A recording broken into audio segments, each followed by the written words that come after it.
ಟಿವಿಯಲ್ಲಿ ಹೊಸ ಸಿನಿಮಾ ಪ್ರಸಾರವಾಗ್ತಿದೆ ಅಂದ್ರೆ ಖುಷಿ ಪಡೋ ಜನ ಹೆಚ್ಚು. ಅದರಲ್ಲೂ ಸ್ಟಾರ್ ನಟರ ಚಿತ್ರಗಳು ಬಂದ್ರೆ ಮನೆ ಮಂದಿಯೆಲ್ಲ ಕೂತು ನೋಡೋ ಮಜಾನೇ ಬೇರೆ ಆಗಿರುತ್ತೆ. ಇದೀಗ ರಾಕಿಂಗ್ ಸ್ಟಾರ್ ಯಶ್ ಅಭಿನಯದ ಕೆಜಿಎಫ್ ಚಾಪ್ಟರ್ 1 ಹಿಂದಿ ಸಿನಿಮಾ ಕಿರುತೆರೆಯಲ್ಲಿ ಪ್ರಸಾರವಾಗಲಿದೆ. ಹೌದು, ಸೋನಿ ಮ್ಯಾಕ್ಸ್ ಚಾನೆಲ್ನಲ್ಲಿ ಕೆಜಿಎಫ್ ಸಿನಿಮಾ ಟೆಲಿಕಾಸ್ಟ್ ಆಗಲಿದ್ದು ಪ್ರೋಮೋಗಳು ಪ್ರಸಾರವಾಗ್ತಿದೆ. ಇದನ್ನ ಗಮನಿಸಿದ ಕೆಲವು ರಾಕಿಂಗ್ ಸ್ಟಾರ್ ಹಾಗೂ ಕನ್ನಡ ಅಭಿಮಾನಿಗಳು ಬೇಸರವನ್ನ ವ್ಯಕ್ತಪಡಿಸಿದ್ದಾರೆ. ಕನ್ನಡ ಚಿತ್ರರಂಗದ ಇತಿಹಾಸದಲ್ಲೇ ಹೊಸ ದಾಖಲೆಗಳನ್ನ ಸೃಷ್ಟಿಸಿದ ಕೆಜಿಎಫ್ 100 ಕೋಟಿ ಗಳಿಸಿತ್ತು. ಕನ್ನಡ ಚಿತ್ರರಂಗದ ಕೀರ್ತಿ ಪತಾಕೆಯನ್ನ ದೇಶ ಹಾಗೂ ವಿದೇಶದ ಮಟ್ಟದಲ್ಲಿ ಹೆಚ್ಚಿಸಿತ್ತು ಅಂದ್ರೆ ತಪ್ಪಾಗಲಾರದು. ಇಂತಹ ಸಿನಿಮಾ ಈಗ ಟಿವಿಯಲ್ಲಿ ಬರ್ತಿರೋದಕ್ಕೆ ಕೆಲವರು ಆಕ್ರೋಶವನ್ನ ವ್ಯಕ್ತಪಡಿಸಿದ್ದಾರೆ. ಯಾಕೆ ಅಂತ ಹೇಳ್ತೀವಿ ಕೇಳಿ. ಸಾಮಾನ್ಯವಾಗಿ ಹೊಸ ಸಿನಿಮಾಗಳು ಚಿತ್ರಮಂದಿರದಲ್ಲಿ ಬಿಡುಗಡೆಯಾಗಿ 3-4 ತಿಂಗಳ ನಂತರ ಟಿವಿಯಲ್ಲಿ ಪ್ರಸಾರ ಮಾಡಲಾಗುತ್ತೆ. ಅದರಲ್ಲೂ ಹಿಟ್ ಸಿನಿಮಾ ಅಂದಮೇಲೆ ಸ್ವಲ್ಪ ಲೇಟ್ ಆಗಿ ಅಂದ್ರೆ ಥಿಯೇಟರ್ನಿಂದ ಎತ್ತಂಗಡಿ ಆದ್ಮೇಲೆ ಟೆಲಿಕಾಸ್ಟ್ ಆಗತ್ತೆ. ಬಟ್ ಕೆಜಿಎಫ್ ಸಿನಿಮಾ ಇನ್ನು ಚಿತ್ರಮಂದಿರದಲ್ಲಿ ಪ್ರದರ್ಶನವಾಗ್ತಿದೆ.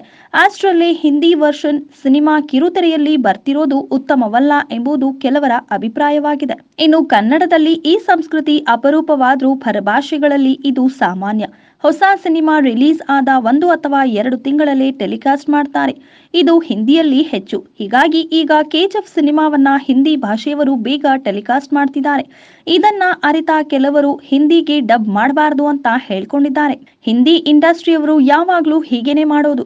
ಬಾಹುಬಲಿ ಸಿನಿಮಾ ರಿಲೀಸ್ ಆಗಿ 50 ದಿನ ಆಗಿದ್ದಾಗ ಟೆಲಿಕಾಸ್ಟ್ ಮಾಡಿದ್ರು. ಈಗ ಕೆಜಿಎಫ್ ಸಿನಿಮಾಗೂ ಹಾಗೆ ಮಾಡ್ತಿದ್ದಾರೆ. ಅದಕ್ಕೆ ಹಿಂದಿಗೆ ಸಿನಿಮಾ ಡಬ್ ಮಾಡಬಾರದು ಅಂತ ಕಿಡಿಕಾರಿದ್ದಾರೆ. ಇನ್ನು ಕೆಜಿಎಫ್ ಟಿವಿಯಲ್ಲಿ ಬರ್ತಿದೆ ಎಂಬ ಖುಷಿ ಅನೇಕರಲ್ಲಿದೆ. ಬಟ್ ಚಿತ್ರರಂಗಕ್ಕೆ ಇದು ಮಾರಕ ಅಂತ ಬೇಡ ಎನ್ನುವವರು ಕೂಡ ಇದ್ದಾರೆ.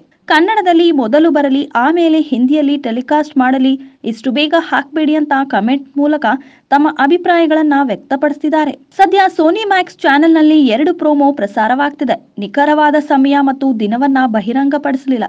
ಅತಿ ಶೀಘ್ರದಲ್ಲಿ ಅಂತ ಜಾಹೀರಾತು ನೀಡಲಾಗಿದೆ.